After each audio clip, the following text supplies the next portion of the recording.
Welcome to Catholic Feedback. I'm your host, Keith Nestor. On this podcast, we connect the eternal truths of the Catholic faith with everyday life. Send in your questions and comments to feedback@catholicfeedback.com. This podcast is brought to you by Down to Earth Ministry, a ministry of stewardship, a mission of faith, and by the generous support of our patrons. For more information, please visit downtoearthministry.org. That's down, the number 2, earthministry.org. Let's get to it. Welcome to Catholic Feedback, everybody. My name is Keith Nestor, and on this podcast, we connect the eternal truths of the Catholic faith with everyday life. Today is an awesome day for our podcast because we're welcoming a guy that I think is really at the top of my list of dudes that I want to talk to about the Pope. There are a lot of people out there that want to talk about the Pope. Some people are either like super critical of the Pope and, they're just like, here's why you should not follow the Pope, even though they're Catholic. And then there's other people out there that are like, oh no, the Pope can do nothing wrong. And before, I didn't really want to get into an episode like that about the Pope. I just want to talk about what is it about the Pope that we need to know? How do we understand the role of the Pope in our faith? And is really the Pope something that we need to connect to our everyday lives? And how do we do that? So today on the podcast, I've got Joe Heschmeyer, who's written this incredible book called Pope Peter. It's probably my favorite book I'm reading right now. It's absolutely awesome. So everyone, please give a nice virtual welcome to Joe Heschmeyer. Welcome, Joe, to the podcast. Thanks a lot for having me on. I really appreciate it. Awesome. Well, just to get started, tell us a little bit about who you are and why you wrote this book, and maybe a little bit about your own journey with the faith. Yeah, sure. So I used to be a lawyer. I was a litigator in D.C. And kind of during law school and during my time as a lawyer, I was getting more and more interested in being Catholic, and I started to take my Catholicism a lot more seriously. There'd been a lot of stuff kind of leading up to that. But in the process, I just started to learn all of these things about Catholicism I'd never really known before. And so I got into Catholic blogging, and I got into writing about Catholicism and reading about Catholicism just kind of incessantly. And I was the most annoying Catholic friend that all my non-Catholic friends had. Yes. I just couldn't stop being do you guys know about John 6? Or do you guys know about the papacy? Or, and so, yeah, I got much more involved in trying to direct that in a healthy way rather than just ruining all of my friendships. And that was a pivot, kind of. I ended up becoming a seminarian for 5 years, and then discerned that I wasn't called to the priesthood. And I now work for a group called Holy Family School of Faith. So the papacy had been on my mind for a long time during that journey. And originally it was just oh, this is amazing. This makes so much sense. This kind of clicks. And the idea of bad popes or popes who might be, a difficulty for the church or a problem was more of a theoretical kind of issue. It's you read the Middle Ages and you're oh yeah, those popes were not good. There's some bad guys in that group. And then this is at the time, Benedict XVI. And so you got JP2, Benedict XVI, who are just rock stars, who are just guys who know the faith, who are very articulate. Each of them spoke, I think, more than 10 languages a piece. And you're just this is unbelievable.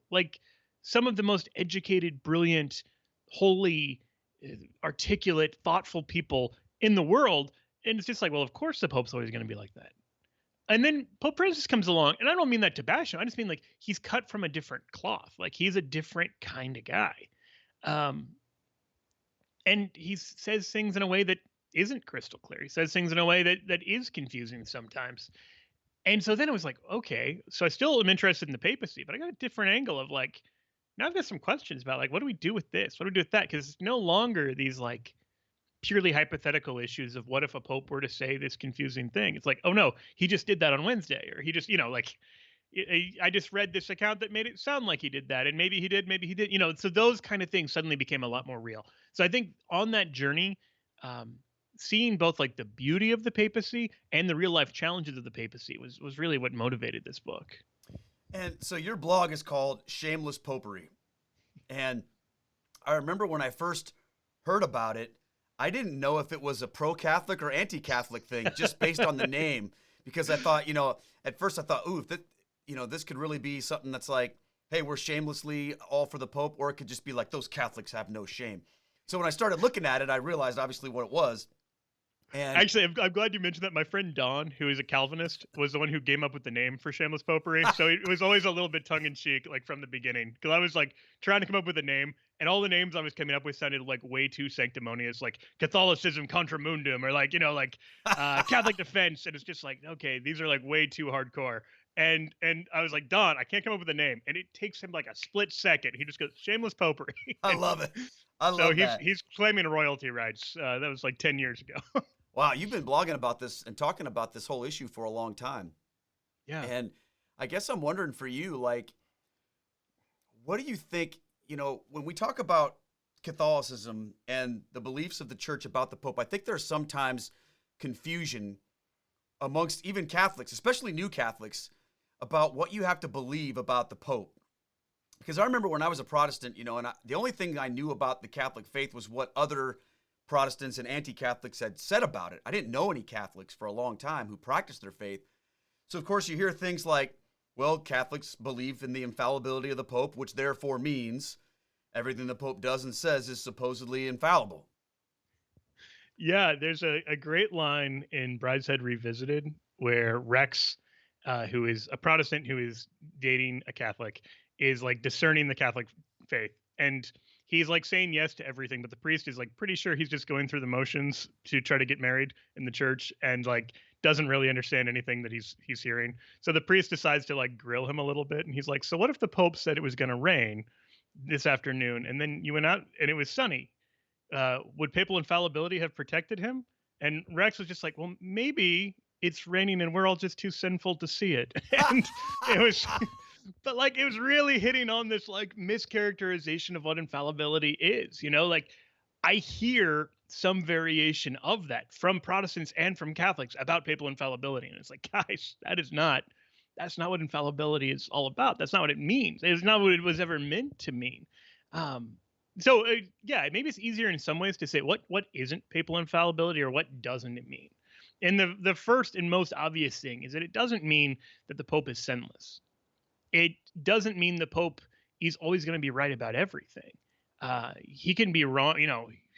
He can make a bad bet. Like he can't tell you who's going to win the World Series next year. He can't tell you, like obviously, like any of those kind of things. He can't even tell you like, hey, this guy I think would make a really good cardinal will actually make a really good cardinal and won't be a disgrace. There's all of those kind of like pragmatic judgments about the future. He is not protected in any of that. He can even personally be a heretic. He can even personally be astray in the faith. Like it is not, in other words, papal infallibility is not about protecting the Pope so that he's always right or always holy or always without making a mistake or anything like that. It just because it isn't like papal infallibility is not a gift for him.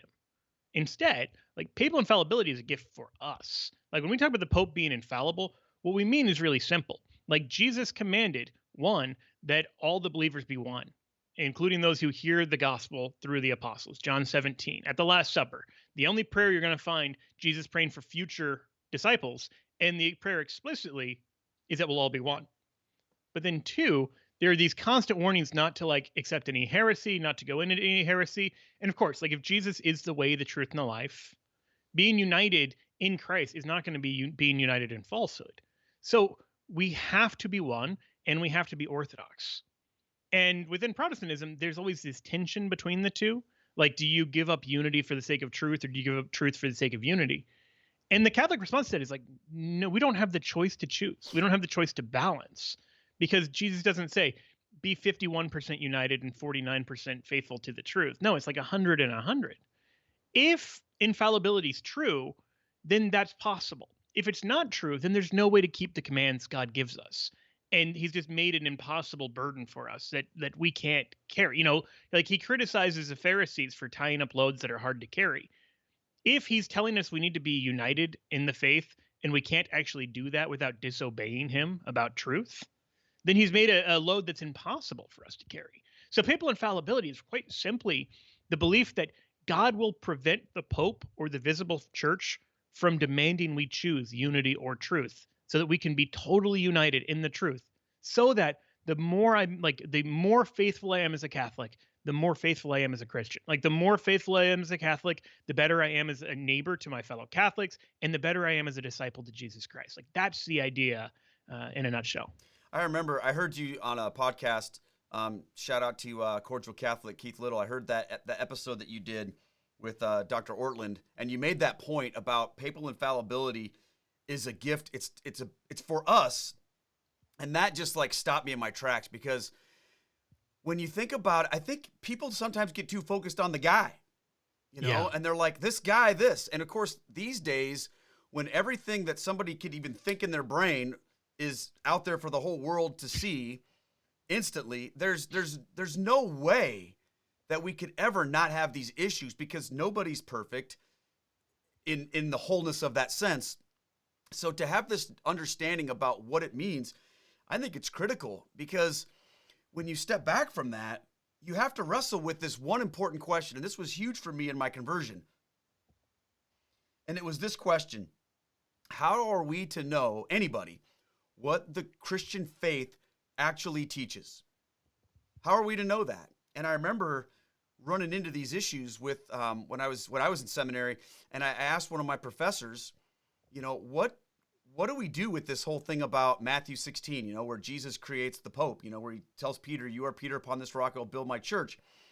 And I asked her, I said, what do we believe about that? And she said, well, we believe that's about Peter's faith, not about Peter. And I didn't have your book back then, because this was a long time ago, but I had read enough of the church fathers to understand that was not the uniform teaching of the church, that the vast majority of church fathers were talking about this as being about Peter. So I asked her this question. I said, well, why do we believe that if the early fathers believe this? And her answer to me was, well, because we're Protestants, duh. Yeah, which is such a weird way to do it. But then, like, credit to her for being honest. I remember talking about, like, where do we get the books of the Bible to one of my Protestant friends, and he threw out like a few different standards that he thought might work. And we kind of walked through them and realized none of them would get you 66 books. They all either were like over-inclusive or under-inclusive. And finally, he just says, what test could we use to get the 66 books? And it was like, okay, the cards are on the table. Like, this is not a good faith inquiry to say, oh, I will follow this wherever it leads. It's, I've already decided these are the books that I need to have. What kind of steps do I need to go through? So likewise, like, yeah, if you've already decided I'm a Protestant, so the papacy can't be true, then how do I need to read Matthew 16 so as not to read this about Peter? And I give some, I think, kind of extreme examples in the book. You do. Pretty mainstream people where you've got cases of like A.T. Robinson basically being like, it's anything but Peter. Like, maybe it's Peter's faith. Maybe it's Peter on behalf of the 12. Maybe Jesus is the rock. Like, it's just anything but that. And there's something like weirdly sort of desperate about it. And even a growing number of Protestant scholars are just kind of saying, time out. Like, what's going on here? Because it's so flagrant when you really say, I will accept these 4 theories about it, but I won't accept the one that's the most obvious. Like, I won't accept the one that a person without a theological dog in the fight would have just assumed it meant. That's the one that it must not be true. Well, now it looks like you're putting your theological biases before an honest reading of Scripture. I can't tell you how many conversations I've had like that, where people just start with this, the playing field starts with Protestantism is the default position of Christianity. The Catholics invented all of this stuff over the course of history, and none of it could possibly be determined from reading the Bible. Therefore, you guys are all wacky. So if you start there, I call it Protestantism until proven Catholic. Like, it totally reverses every reasonable assumption you would have. Like, Protestantism is, historically speaking, the innovation. Yes. Like, it isn't like there's a 66 book canon and Catholics come along and add 7. It isn't like there's congregational churches and Catholics come along and say, maybe we should have popes instead. It's like the exact opposite. It's like you have a pope and they say, hey, maybe we should have a congregational church, or maybe we should have a presbytery. We got 73 books and you say, maybe you should have 66. The burden ought to be on that guy saying, hey, here's a new idea. Like, here's a new way of being Christian. Because otherwise, like, Keith, it gets exactly to your point. Like, how do you know? Like, if the entire church can be wrong on issue A, B, and C for 1,500 years or 300 years or 5 minutes, then what's to stop the entire church being wrong right now? Like, how do we know anyone is an Orthodox Christian? Like, how do we know anyone believes in even the basically true things. And like once you really see where that road goes, it's theological anarchy, it's agnosticism. There's no salvaging Christianity once you say I'm not convinced there are Christians. Like once you say like I'm not convinced anyone has this right in any basic sense of the term. Well, this is a little bit off topic, but that's okay. Because this is my podcast and you're my guest. But like what you just said is really hitting me personally because I used to be a Methodist, okay? Mm-hmm. And the thing that pushed me into the Catholic faith was this whole issue of what exactly we're talking about, because the Methodist Church, like a lot of the mainline Protestant denominations, is kind of like in this crisis of what I would call this theological identity crisis, where we're trying to answer these questions about, well, what does the church believe about this and this and that? And I remember talking to one of my friends about this, who's a pastor, and when it was clear to me that I couldn't just argue based on the scripture alone about these particular issues that the culture is dealing with, that the church is wanting to change its position on, I said, well, the scriptures teach this. And her answer to me, of course, was, well, that's just your interpretation of the scripture, which led me into that deeper level of, yeah, but the church has always taught this. And I wasn't quite trying to go like the church as in the Catholic Church. I was still trying to hold on to this loose idea that the church would be just the organized or disorganized group of believers everywhere. And her response to me when I said, well, the church has taught this for 2,000 years, she said, well, the church has been wrong. And the church has been wrong before. It was wrong about slavery. It was wrong about women in ministry. And she kind of went through this laundry list of all the things about where she said the church has been wrong. So therefore, it's our job to set it right.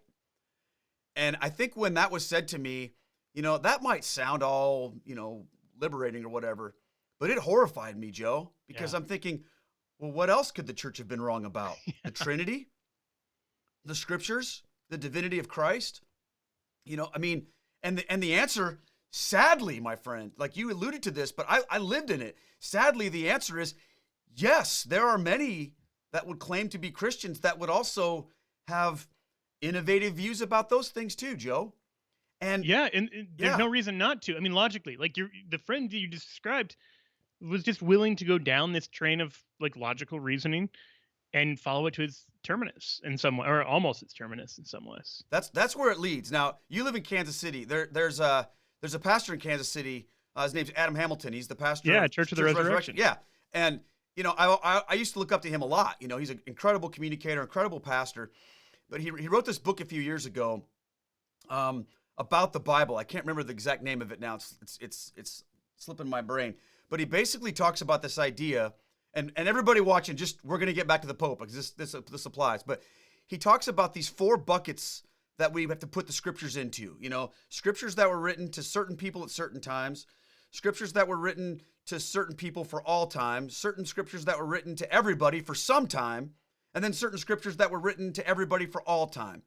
So he goes through and he takes the command to wipe out the Canaanites or whatever. And he says, well, that was written to certain people at a certain time, but it was wrong. They misread that or they misheard that from God. And then likewise, and the question that I remember having, and this is while I was kind of wrestling with Catholicism, was, well, who gets to say which verses go in which buckets? Which ultimately leads us to this issue of the papacy. Because in our church, this is where we come to understand. So as Catholics, we talked for a minute ago about what is it that we have to believe about the Pope. And I like how you sort of reversed that and said, well, here's what it doesn't mean. But now, as succinctly as we can, I guess, tell us what it does mean and why we need that as Catholics.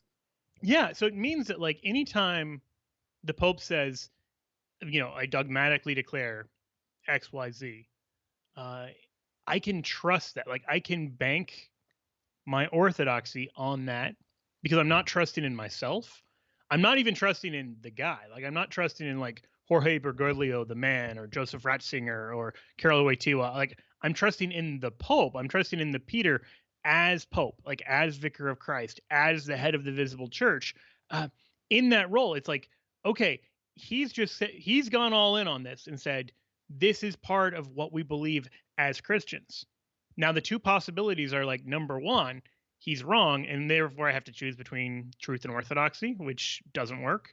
Or number two, that's not going to happen, in which case I can trust it. So it must be right. So logically, like, infallibility has to be true, even if I don't know for a particular doctrine, like why it's true. I can trust that it's true. And the consequence is exactly what you just said. Like, if you can't trust that, like, and I find a lot of conservative Protestants want to basically give the church the first 50% of its lifespan, 60% of its lifespan, and say, like, yeah, it could do it then, but it can't do it now. So we can trust the church when she says this on the Trinity or the divinity of Christ or like the natures of Christ, which, by the way, like when you get into like the natures and the wills of Christ and all that, this is some subtle theological stuff. And this is some stuff that like brilliant, seemingly holy people could screw up. And just to take one obvious example, like William Lane Craig, my favorite apologist for Christianity, is a heretic. Like William Lane Craig believes that like Christ only has one nature. And he doesn't. He has two. And the church defined that he had two and explained why he has two. Craig doesn't buy those arguments. He knows what the church says at council. He just doesn't buy it. Now, as a Protestant, he kind of says, well, I'm free to disagree. But someone else could come along and say, okay, but I'm not just going to disagree about this Christological doctrine. I'm going to disbelieve like Christ was fully God and fully man. Or because, by the way, when you deny that Christ has a human and a divine will, you no longer believe he's fully God and fully man. You might think you do, but it's logically like so he's undermining the idea of Jesus as fully God and fully man. And it's still a mainstream evangelical. Like, so this is not just like a hypothetical, someone could go and deny the Christological doctrines. It's like, no, this is happening within our camps. Like, this is happening within what we consider like mainstream evangelical Protestantism. That should be a big red flag. And it's not new. Like, it isn't just like, well, 21st century.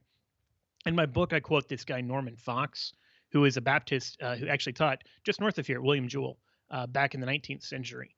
And he had this weird view of the Eucharist, that the Lord's Supper was literally just like supposed to be the pattern for like Christian meals. That like the Lord's Supper was like every meal you have with other Christians. And he points out in the book, like, yeah, the whole church has been in error on this for so many centuries. Like if this is true, then everybody's been wrong basically until Fox. And Fox says, I want to quote him. He says, okay, well, the Baptists do not hesitate to declare that nearly the whole church fell into error regarding the subjects of baptism. The Presbyterians affirm the same regarding orders in the ministry, and the Congregationalists make the same assertion concerning church government. So he really kind of, he just kind of lays it out and says, yeah, if you're willing to say like the entire church has this wrong, that the entire church can get something wrong, not a theologian here or there, but the church collectively can get this wrong, then it's not that crazy to think that, okay, well, maybe they got something else wrong. And so maybe we do have to wait for the next Norman Fox to come along and be like, hey, this passage, like the multiplication of loaves actually means this other weird thing you never thought it meant. So it opens the doors in this, like, I don't think you're off topic. In other words, like, I think the papacy really is a safeguard for all of these other seemingly unrelated doctrines, which is why the book is about the papacy. Like, so often we think that orthodoxy means I have to investigate 20,000 different issues, figure out the right answer, and then build the church around that or find a church that agrees with me. And that no one in the New Testament does that. No one in the New Testament approaches things that way. That's totally unscriptural. It's totally unbiblical. It's totally ahistorical. Instead, it's like find the church and have the church teach you. Think about the Ethiopian in Acts 8. Yeah. He's sitting in the chariot. He's reading Isaiah. Philip comes along and says, do you understand what you're reading? He's like, well, how could I unless someone teaches me? And then he docilely receives instruction. That's the model. Like, find the church, listen to the church, trust the church. That's the model. And trust the church about what scripture means, because you're not going to understand it totally and orthodoxly on your own. That is such not the American way, though. Oh, man. The American individualistic way is exactly what you alluded to before, where it's, well, here's what I think, here's what I believe based on whatever. Now I have to go out and find the church that agrees with me. And it's like this wild goose chase from place to place. But I think like a lot of my friends, and I used to have this mindset and I struggled with it because you never quite feel like you find the one place that has everything right. So you can find people who will say, well, yeah, I'm a part of this church, but I don't believe what they believe about baptism. But what we do then is we created this weird thing that I don't know where it came from, that we decided that's not an essential issue. Yeah. We say, well, that's not an essential issue. That's not, and I've always asked people when they've thrown that out, okay, well, can you point to something that explains to me what those essential issues versus the non-essential issues are? Because when someone says something like, well, yeah, I go to this church that baptizes babies, but I'm not a Paedo Baptist, but that's not an essential issue. I always sort of go, well, how do you know? Yeah. But what we've done is we've created this worldview where we're our own authority on that, and not only about what the things are, but which ones are important. And I mean, you made that point, Joe, that is not a biblical way to approach anything. And I thought the Ethiopian eunuch is a great way to talk about that. Why are we so blind to that? Like, why are people so willing, who want to throw out these ideas about the infallibility of Scripture, which there's another idea on that I want to talk about in a second, but we're willing to do all that, but at the same time, we put ourselves at the center of that standard. Yeah, well, I think you already kind of put your finger on it. I think a lot of it's just modern Western thinking, like especially in America. I lived in St. Louis for a while, and I remember reading the paper there, and there was a story about a jury that had like deadlocked, and it was a hung jury in this like murder trial, and the headline was something like, "This jury couldn't decide if so and so is guilty. You decide." And it was like, why would I decide? Like, I haven't sat and listened. I'm reading one article. Like, why would I be in charge of figuring out this other person I've ever met's like innocence or guilt? And it's just insane to me that like that was ever. I mean, I'm probably butchering the headline, but it was something like that. Sure. But the fact that made it past an editor, without the editor being like, "Are you out of your mind?" Like, no, our readers aren't judge, jury, and executioner of random people. That kind of idea, like, it speaks to something within us. And look, this isn't just Protestants. This isn't even just Christians. Like, Catholics do this, Protestants do this, non-Christians do this too. Like, we think I mean, if you've opened Facebook in the last year, everyone became like an infectious disease expert. Everyone did became my like research. an expert. Yeah. And it's just like, give me a break, guys. Like, if you can't even like write a complete sentence, I probably don't trust your take on like the science one way or the other. It is that kind of thing. I mean, I'm being a little edgy there, I know. But like, the point is, we have this implicit idea that, yeah, as Americans, we can just figure this out. The other thing is, and then kind of the second point, there's a much deeper history on this. After the Reformation, there were these brutal religious wars for like 100 years, and they didn't get anywhere. And so the response during the Enlightenment was to treat religion as purely subjective and purely private, as a way of kind of making the peace. And I get that as like a political compromise, right? Like, I'm glad people aren't like murdering each other in the streets on like doctrinal disputes. But it's not true that like religion is purely private. It's not true that religion is purely subjective. And so it brings into this kind of like this relativism, right? And with that is also the idea that like everyone's opinion is therefore equally valid. So whether you've done years and years and years of theological research, or whether you've just like formulated something while you were smoking weed, like those are on equal footing. And there's a great comment that was in the YouTube comments on Bishop Barron's videos once. And it was a guy saying, well, you've got your idea, I've got my idea. Like, neither of us are experts in philosophy. We'll just agree to disagree. And Bishop Barron was like, I've got a master's in philosophy. Like, I actually have, like, I've got like multiple degrees in philosophy. But the guy was just saying like, it's philosophy. Like, everybody's equally valid. And it's like, no, like, but that idea is so deeply embedded, even when it comes to scripture, which is how you get Adam Hamilton saying like, these are the scriptures that I agree with, and these are the ones I don't, and coming up with a system to kind of like figure out what he should accept and what he shouldn't.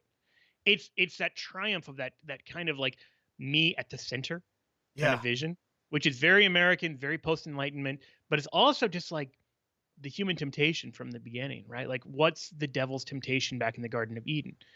Your eyes will be open and you'll be like God. Like, we have from the beginning this desire to create reality in our own image. And that can be everything from the wilder stuff of like, I'm going to come up with a new gender for myself. But it can also just be like, I'm going to decide what is and isn't an essential doctrine of Christianity. Yeah. It's a subtler way that creeps in. But like, I'm still the one in control. Like, God is my co-pilot, but God's not my pilot. Yeah, I call it the my Jesus syndrome, because I've had people that talk about this. I think I was talking with someone about purgatory once, and how all that works. And her response was, well, my Jesus wouldn't ever do something like that. And I'm like, your Jesus? Like, we don't all have our own Jesus, like we don't. But so I think sometimes built into this idea of, well, we have a personal relationship with Jesus. Now suddenly, like, we get to create Jesus, and my Jesus wouldn't do that. Yours might, but mine won't. And I think Johnny Cash has a song, my personal Jesus. I mean, it is a thing. It's a thing. We have to figure out why that doesn't make sense. And I think, back to the papacy, that's sort of the way that Jesus sets this up so we don't fall into these traps, I guess. But I do want to ask you a specific thing about what you said earlier with regard to when the Pope speaks infallibly, or, and I've heard this, obviously people have ex cathedra or on dogmatic doctrinal faith, that type of stuff. How do we determine what that is? Because you could make the case that when the Pope says something on an airplane or whatever, how do you say, well, that wasn't about faith and morals and dogmatic, that's his own personal opinion, but this thing over here is? Like, walk us through that a little bit more. Yeah, it is a little confusing. And so I know, like, probably people watching or listening don't want to get super technical, but I'll try to keep it as untechnical as I can, but just know that it's a little technical by nature. The basic idea is, if you have to believe it to be a Christian or to be a Catholic, like, if it's being held up by the Pope as something you have to believe to be a Catholic, that's the short kind of one-line answer. But that's, of course, begging the question in some ways. Like, okay, well, how do we know which times those are? There are, like, particular formulations where the Pope says, like, in our capacity, we solemnly declare, and then, like, lays out a doctrine. Like, that phrasing of, like, we solemnly declare, that sort of thing shows it. It'd be a little bit of like saying, like, when do we know that a judge is giving, like, a ruling as opposed to just, like, the judge's own private opinions? You see what I mean by that? Yeah. Judges make judgments all the time that aren't capital J kind of judgment. You know what I mean? They make judgments all the time. Like, I think I'll have the fish for dinner instead of the steak. That's a judgment, right? But not judgment in the sense that we mean. Likewise, when we're talking about the Pope in this capacity, we're like, when is he acting as the Pope, making a judgment in that kind of capacity? Well, with a judge, you'd look for, like, well, is it in a court order? Is it, okay, yeah, is that kind of language there, that sort of thing? And even there, like I said, I used to be a lawyer, and there would sometimes be a dispute about whether something was part of the holding, because it would be a little opaque as to whether this is part of the ruling, whether it's part of the order. It gets a little murky. The church is clearer, but we're asking the same kind of question of, like, what's basically, how was this issued? If it's an off-the-cuff remark in a Q&A, by nature, by definition, that's not going to be an infallible kind of statement. For Protestants maybe listening, just give the example from the life of St. Peter. Y'all trust in, like, 1 Peter and 2 Peter as inspired. But, like, when Peter is just saying things, sometimes those are inspired. For instance, in the house of Cornelius in Acts 10. Other times, they're not, like when he's in Galatia and Paul rebukes him to his face. So there's got to be some mechanism by saying, like, okay, when is he acting as an apostle? When is he acting as Pope? When is he acting in this capacity? And when is he just acting as an individual Christian? I don't know that there's a super clear guideline other than to say these things. Number one, papal infallibility is going to apply when the Pope is writing in the form of, like, addressing a dogmatic definition on a question of faith and morals. And the phrase is ex cathedra, from the chair, meaning he's using his authority. He's invoking his authority. Those are there's two very clear examples of that happening after 1870. And other than that, the major times you see it are anytime there's a declaration that's binding on the faithful. So the most common place popes actually use their infallible authority is the canonization of saints. When a pope canonizes a saint, everyone's got to believe that person's in heaven. Like, that's part of what we believe as Catholics. We have a feast day for them. Aquinas actually talks about this, that the Pope can't get that wrong because he'd be forcing the church to celebrate the damned. He'd be forcing the church to celebrate somebody in hell. And so to prevent that kind of, like, mockery of the faith, we know that's protected. So that's the, basically, to sum up a very kind of long-winded answer, a dogmatic definition where he's defining a doctrine, or the canonization of a saint, or anything we are bound to hold as Christians. An off-the-cuff remark, a sort of like addressing a current event of the day, that stuff is not in the nature of what an infallible declaration deals with. Now, can any of those infallible declarations be changed later? I know that we don't change doctrine, but can a pope say something that is, defining something that is binding for the church, and then later another pope comes along and says, okay, we're doing it differently now? So yeah, what you're alluding to, I think there is a difference between like dogma and discipline. A dogma is like the eternal truths of the faith. Yeah. Those can never change. What can happen is you can sometimes get greater clarity where like, a pope, so such and such number of centuries ago said this, and you want to build off that and explain a little more. Like this happened with the Trinity, this happened with the natures of Christ. Like, okay, if I believe Christ is fully God and fully man, what does that mean about his natures? What does it mean about his wills? What does it mean about like, does he have a human soul? Those kind of questions, they kind of build on top of each other. So in that sense, they're not changing like we no longer believe the thing we said before, but there's further clarification. I guess yeah, go ahead. Go ahead. With what are called disciplines, like the way we do things, yeah, those can change. So like the mass changed pretty dramatically in the 20th century. Even the way ordination was done for centuries, the essential element of ordination was what was called the passing on of the instrument. So with each office for deacon, priest, and bishop, you would be handed something related to it, like the book of the Gospels. And that was considered essential. And if you weren't handed it, you were not considered ordained. And that was a change. It was not always like before that, it was laying on of hands. And it's now back to laying on of hands because Paul VI kind of restored and said, okay, well, yeah, the proper element to this is the laying on of hands. So the sacramental theology there changed in terms of the practice, if that makes sense. In the same way that like in some Protestant churches, you say I do during the wedding, but like the vows could be different. It may not be I do, it may be something else. The important thing there is the exchange of consent. The particulars of what it looks like, those can change. So in that sense, like, is that changing the sacrament? Yeah, a little bit, but not in an essential kind of way, if that makes sense. Yeah. Okay. I think that's helpful because sometimes, people who are trying to undermine the papacy will point back in time to things that have changed or something that an ancient pope said that seems contradictory to a more recent pope and say, well, see, there you go. That's important.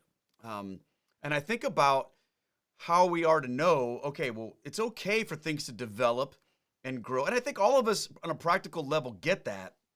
But the claims of the Catholic Church with regards to the Pope are so ultimate that I think the enemies of it feel like, well, this is a cheap, easy way to deal with this. I just got to find that one thing where a Pope does something that's different than the guy before him, even 500 years ago, and the whole thing unravels. But what you're saying is it's not that easy. Right. Yeah, it's not that easy. Because, of course, like things can change, and there are differences in styles. Like there are things that, okay, maybe Pope Francis, too controversial example. You just say like Benedict did things differently than JP2 did them. Like that's okay. You got different people with different gifts and different talents, and they can change. Like, anytime you have a reform within the church, for instance, like the Gregorian Reforms, for instance, there was a big purification in the church. Spiritually, it was tremendously beneficial. But it was addressing things that, you couldn't have something like a papal reform if there was nothing ever to reform.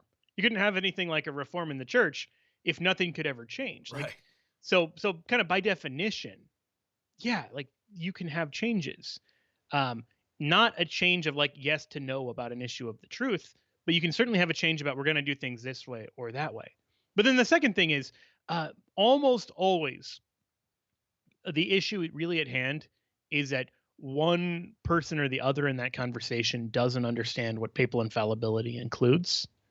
And it's going to be something along the lines of like, oh, well, this pope let this bad practice happen. And a later pope said, we shouldn't do that anymore. And it's like, yeah, neither of those things are infallible. Yeah. And I'm glad that like they cleaned up the corruption. It's bad that the other guy allowed it or whatever, but like those are just not issues of infallibility. Because you could think the Pope was wrong about the way he's governing. And that's not just some new thing. That's not just like the American thing we were just talking about. Like Catholics of old, like read Dante, right? Like in the Inferno, he's got plenty of popes in hell. I don't think he has a single pope in heaven. That's just like the almost kind of cynical Catholic view of the age.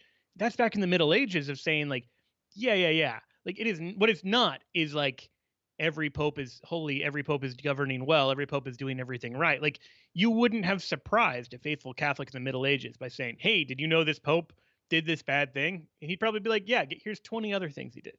Like here's 20 other, if we're going to talk about it, like here's a bunch of other complaints. Yeah, so actually, let's use the analogy that we kind of both alluded to of the father and mother. Like, honor your father and mother. What happens if your father and mother are, in your view, wrong about something? Well, what you don't do probably is jump on the internet and say, my mom and dad are idiots, and here's why. Like you probably don't just humiliate them publicly. The old school way of describing that is exposing your father's nakedness, which is drawing on the image of Noah's sons in Genesis. Like, you don't want to be like that, because then you're just a bad son, even if you're right. Like, even if they are objectively wrong and you're objectively right about whatever the issue is. So first, you do it in an appropriate way. You do it in a respectful way, and you do it in a way that's kind of targeted, I'd say. That's the first thing I'd say. Second is make darn sure that you're right. Like if I'm convinced the church is wrong about something, or if I'm convinced Pope Francis is wrong about something, the odds are kind of stacked against me, especially if it's like the church. Like if I'm disagreeing with 2,000 years of what Christians have always believed, the odds that I'm right and they're wrong, even if it isn't a thing that's defined infallibly, but the odds that I'm right and they're wrong are like pretty small, because I'm kind of dumb, like at least comparatively. Like, and like that's like, have that kind of in mind. Like if it's helpful for your own humility, think about all the other times you've changed your mind on something. Yeah. Think about all the other times you've been wrong about something, and then think like, I'm wrong about multiple things today, and I don't even know what they are. That's how ignorant I am. That's how, like, and if each of us had that kind of in view, I think that would check some of the hubris that sometimes comes out in these. And then, but kind of going with that, like, do whatever research is appropriate. Like, find out why this thing was said or that thing was said. It's quite possible you'll discover one of two things. One is there was a misunderstanding. This comment sounded worse, but when you hear the context, it actually wasn't that bad. Or what was meant wasn't that bad. So actually the one right now is not Pope Francis, it's Pope Benedict. Like, Pope Benedict gave an interview with an Italian newspaper, and in the process of saying that Joe Biden was like problematic on the issue of abortion, he referred to him as an observant Catholic. And people jumped on that as if he was like endorsing, like, oh, how can you say this is observant? And it's just like, clearly in the context, what he means is like the guy is trying to practice Catholicism while not living out all of its teachings. It was a pretty like non-issue kind of statement in context. Out of context, people went nuts about it. And so one of the things you'll find is like when you do the research, you're like, oh, okay, this wasn't as bad as it sounded. Or you might discover, actually, they're right about this and I was wrong. Like as I'm doing more research, I realize my theology was off, or my assumptions were off, or whatever. But if all of that still doesn't, there are times and places in which it's okay to say, I think, this thing shouldn't have been said, and I'm going to speak out about it because I think it's confusing people or scandalizing them or turning them away. And again, the model here is like St. Paul in Galatians. And people love to use that example. And I think we want to affirm that it's an example and it is a model, but also we want to recognize that Paul doesn't just like constantly just scandal monger. Like, Paul isn't just saying, can you believe James did this? Can you believe Peter did that? Like, he isn't constantly saying, here are all of these embarrassing things, or here are all these misstatements, or anything of the sort. Like, he holds his fire. He reserves it for like times when he actually needs to address a controversy. What guided Paul? Well, because he watched how even one of his own companions was being misled by Peter's bad example. That's a good thing to watch out for. A lot of times when we are constantly outraged, we're outraged because we're afraid somebody else might be like misled by this. Maybe hold your fire for times when you actually see someone being confused by a thing, and then maybe address it with that person rather than just like, going to the internet or posting to the World Wide Web or whatever. But always having in view, like, what am I hoping to get out of this as well?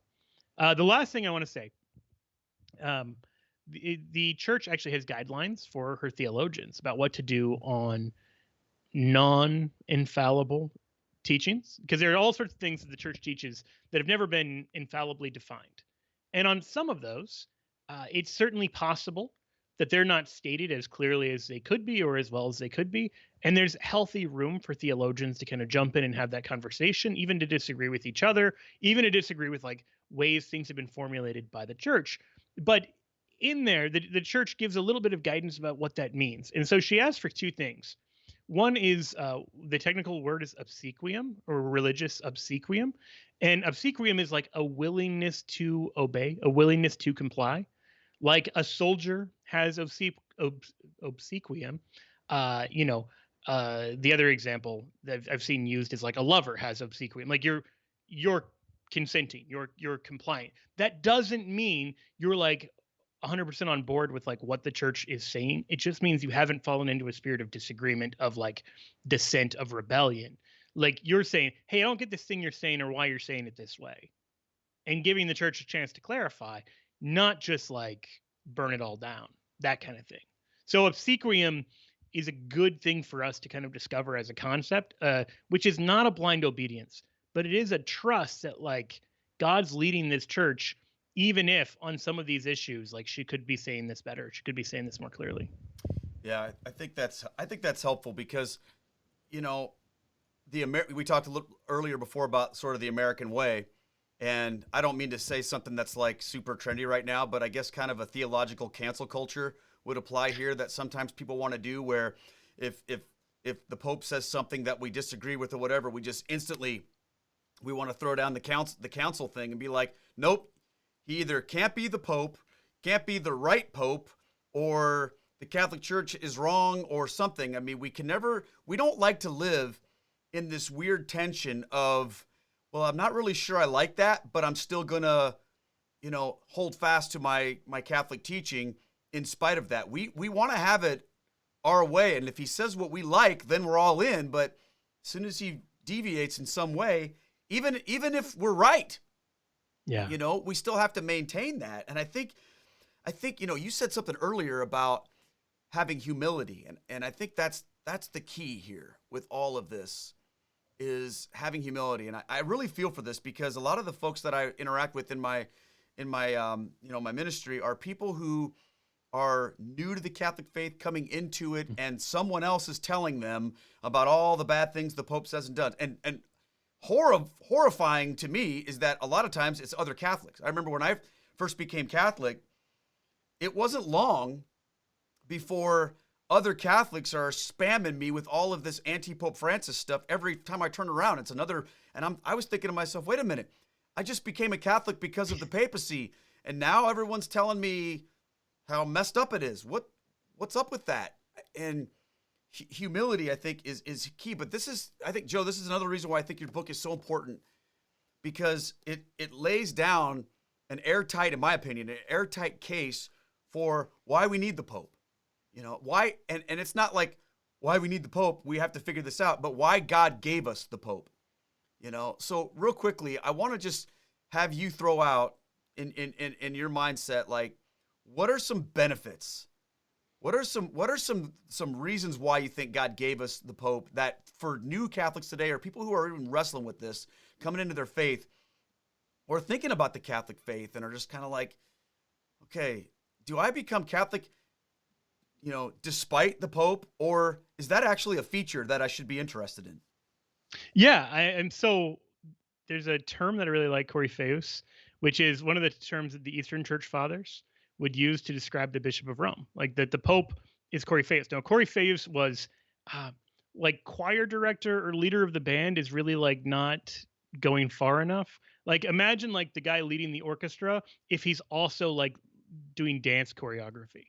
This is the guy who is like, he's setting the song and the dance, and he has to do it in this like way that's humble and can like set the pace for everybody else to kind of join in. And this is like in ritualized dances in like Greek culture, this is what the Coryphaeus did. This is what he led.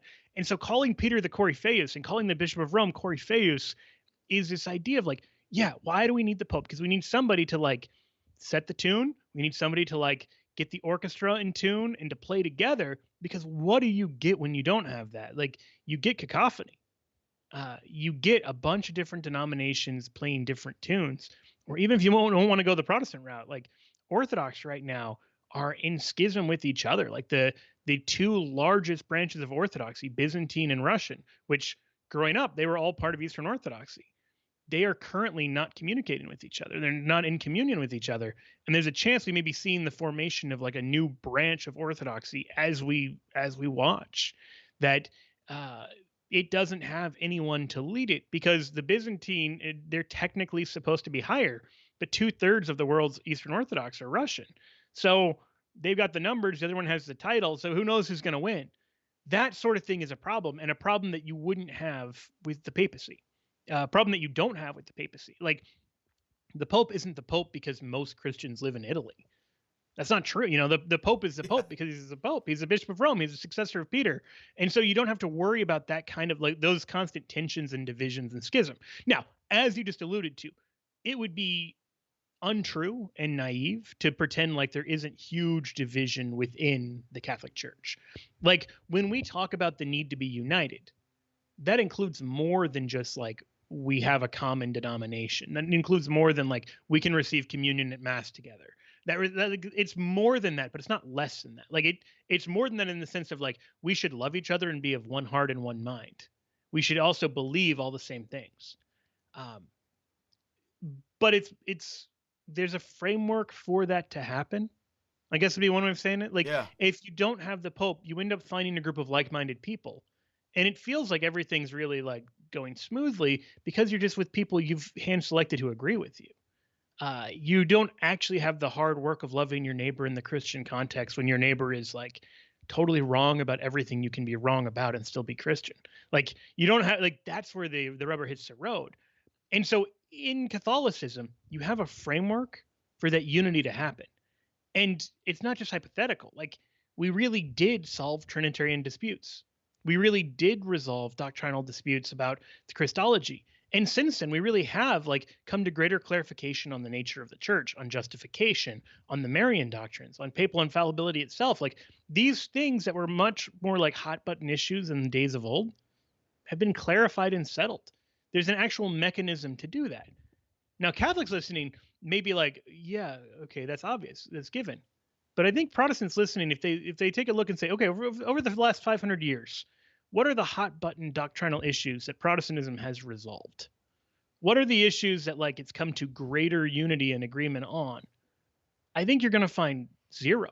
Wow. I think instead you're going to find like there's a whole lot of new issues like same-sex marriage and bioethical stuff and transgenderism and birth control and abortion that were things that everyone maybe would have been agreed on or weren't issues back then, and now are really church dividing kind of issues now.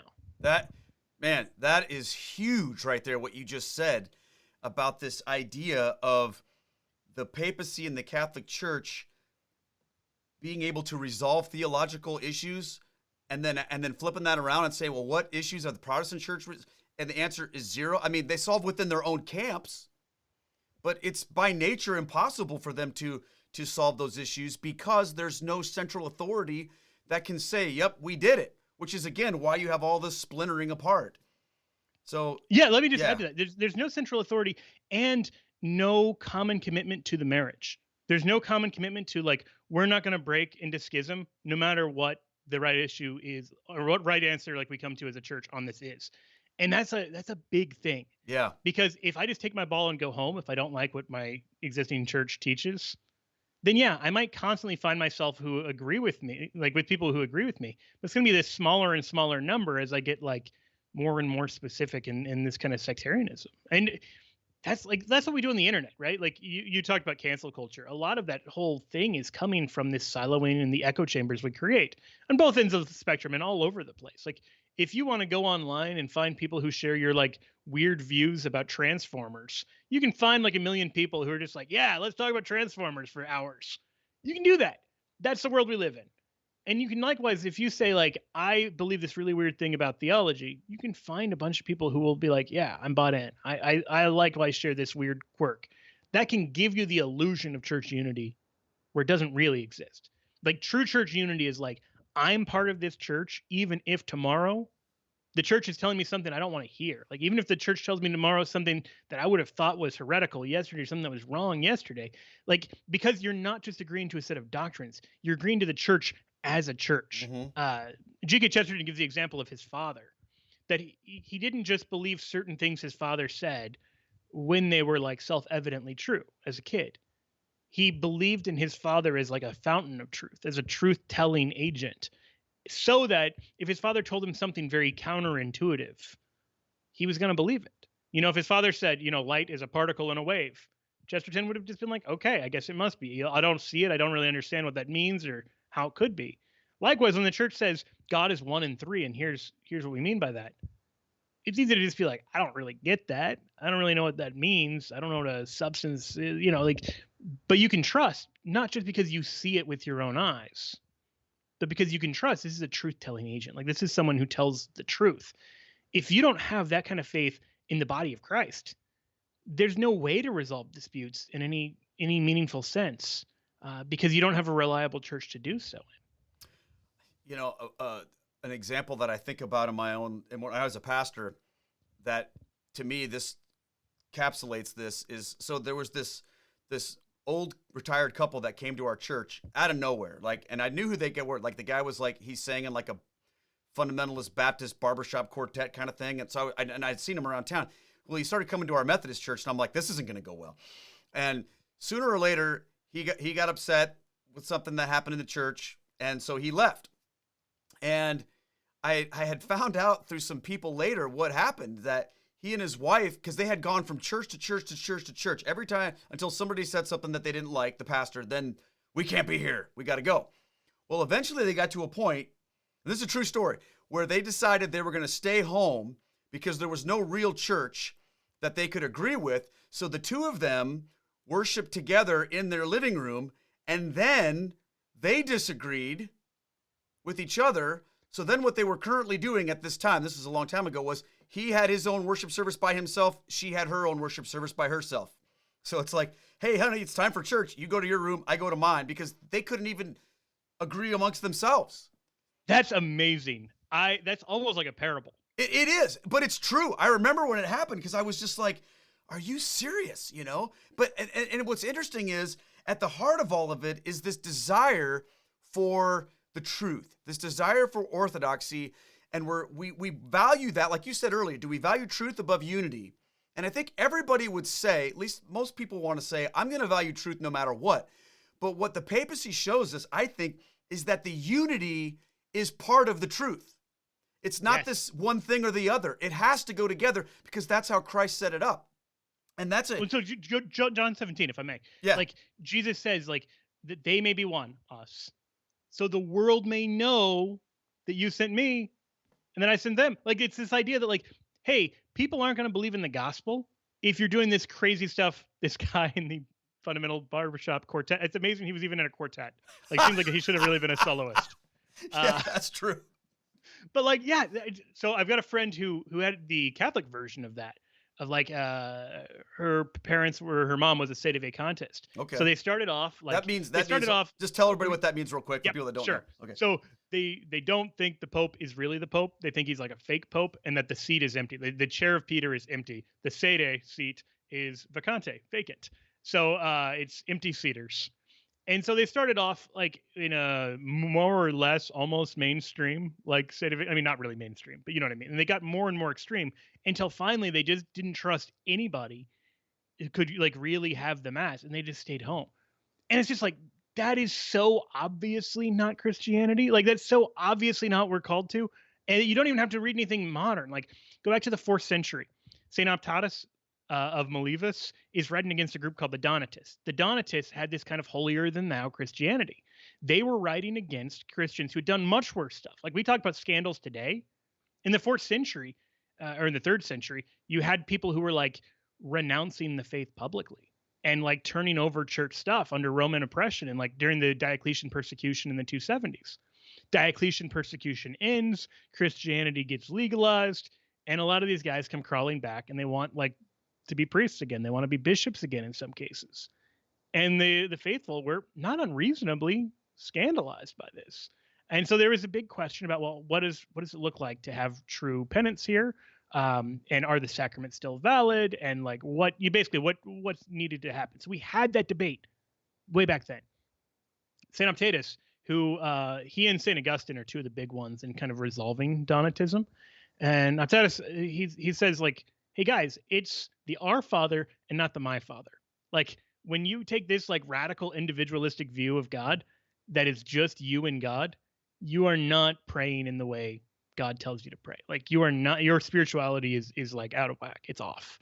And it's such a simple point, and I come back to it so often because I see this ugly Christian individualism creep in that is so counter to the gospel and so counter to the whole like where two or three are gathered in my name. It's so counter to like the idea of the church as ecclesia, the gathering together. All of that gets lost in place of something that looks way more like U.S. individualism than it does like Jesus Christ. Wow. Okay, so here's the deal, everybody. I had a whole list of questions to talk to Joe about with all this stuff.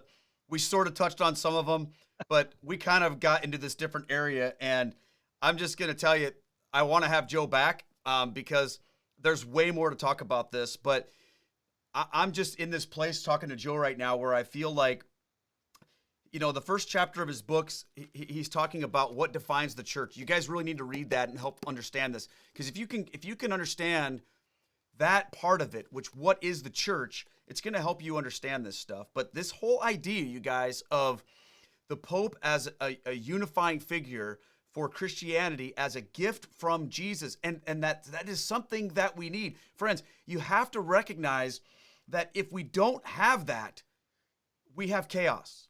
And all you have to do is look around, and you're going to see it everywhere.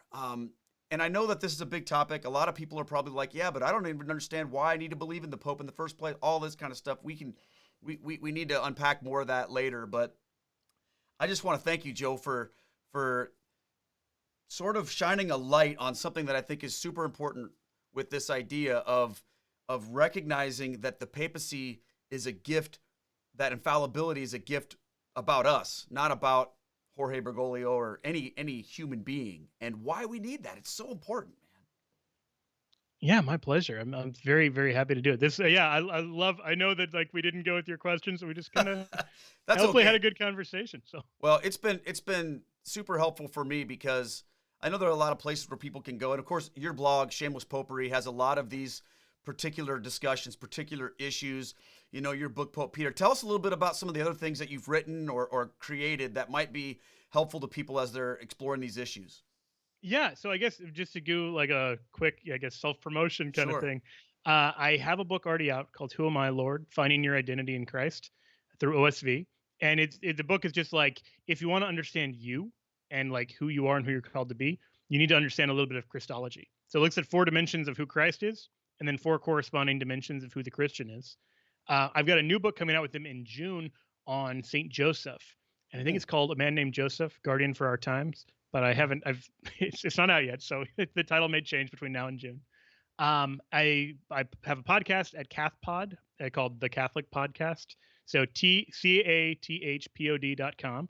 Or you can just look up The Catholic Podcast on Spotify or wherever. We tried to just we're marketing basically for people who just know, like, I think I'd like to hear a Catholic podcast and have no further idea of what they want.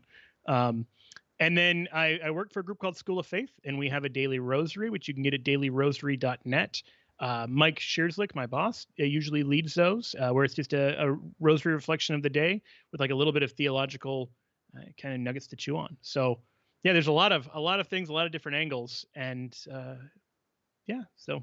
Wow. And then I have random stuff appear all over the place. Well, I'm going to link to all the stuff that you talked about in the description, obviously, and I really encourage people to dig into your stuff, you know, and I want to thank you once again for writing this book and for coming on my podcast and for all the other stuff that you're doing. I mean, I know when you go on different shows and stuff, you're talking to people, you don't necessarily you can't know who's listening and how it's affecting people. But I want to just tell you, you know, the stuff that you've done lately, it's really been helpful to me personally, and I know for a lot of people in my audience. And I would be honored if you would be willing to be somebody I could call on to come back and maybe do a deep dive on just a couple of these issues. For example, I would love to do a deep dive with you on how do we know who the first popes were, and why that's a big deal. That's, to me, that deserves its own show.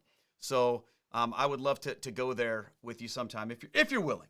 And I know you're a busy guy. I will pledge it right now. I'm totally. This was great. I really enjoyed talking to you. You Keiths are really good. Like you and Keith Little, just you're good interviewers. Know how to, you know what you're doing. And I'd love to hear more of your story. I'd love to talk more, go much more in the deep dive. And then, yeah, I guess if listeners or viewers have questions too, they want to throw in, I'd be happy to kind of tackle whatever people want to talk about with that. Awesome. All right. Well, you guys, I hope you've enjoyed this episode of Catholic Feedback.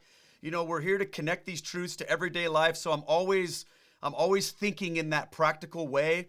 And I think Joe's brain works that way too. So like when I meet guys that are like super smart, but know how to connect it to everyday lives, I'm just like, okay, we need to connect. And I hope that you guys have felt that way about today. There's so many amazing things to learn about the papacy and why it's important to us as Catholics. It's not just something that we believe in randomly, or it's not just another aspect of Catholicism.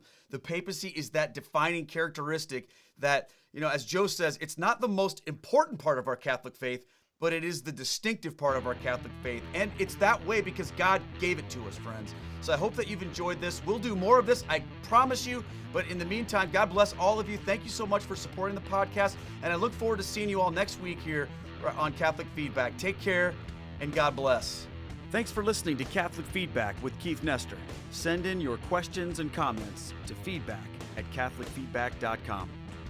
This podcast is brought to you by Stewardship, a mission of faith, and is also supported by our team at patreon.com/Keith Nestor.